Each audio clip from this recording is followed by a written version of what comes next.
Last year ఇదే month లో నేను ఫ్యూ స్టాక్స్ మీద అయితే ఇన్వెస్ట్ చేశాను. అందులో యాథర్ ఎనర్జీ ఒకటి. యాథర్ ఎనర్జీ కంపెనీ తెలుసు కదా మీకు, ఎలక్ట్రిక్ స్కూటీస్ అవి తయారు చేస్తుంది. ఇక్కడ థింగ్ ఏంటంటే నేను ఏవైతే స్టాక్స్ మీద ఇన్వెస్ట్ చేశానో యాథర్ కాకుండా రిమైనింగ్ అన్ని నేను ఒకటి ఎందులోనూ ఫాలో అయ్యి రికమెండేషన్ పెట్టాను అనమాట. బట్ యాత్ర అనేది నా ఓన్ గా పెట్టా.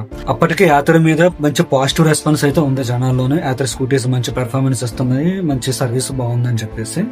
అఫ్కోర్స్ వాళ్ళ అప్పటికే నెగిటివ్ ఉంది కంపేర్ టు యాత్ర అయితే. సో నేను చూసిన దాన్ని బట్టి యాత్ర మేబీ ఇంప్రూవ్ అవుతుంది అన్న చిన్నది ఎక్కడో నాకు అనిపించి సరే ఒకసారి ట్రై చేద్దాం అని చెప్పి 2000 అయితే ఇన్వెస్ట్ చేస్తాను.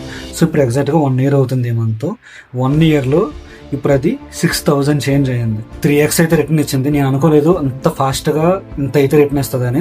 అఫ్ కోర్స్ గెస్ అయితే చేశాను కానీ బట్ ఇంత ఫాస్ట్ గా అయితే అనుకోలేదు నేను. అండ్ కామన్ ఏంటంటే రిమైనింగ్ ఏవైతే సజెషన్ తో పెట్టానో అవి లాస్ లో ఉన్నాయి. మీరే చూడండి, అవి నాకు రిటర్న్స్ ఏమీ లేవు. అఫ్ కోర్స్ కొంత అయితే ఇరాన్ వారు కూడా కొంత ఇంపాక్ట్ అయితే చేసినట్టుంది ఆ స్టాక్స్ ని. బట్ నాకు స్టాక్స్ మీద ఏం తెలియకపోయినా నా ఓన్ గా పెట్టిన దాని మీద హై రిటర్న్స్ రావడం అనేది నాకు కొంచెం హ్యాపీగా ఉంది.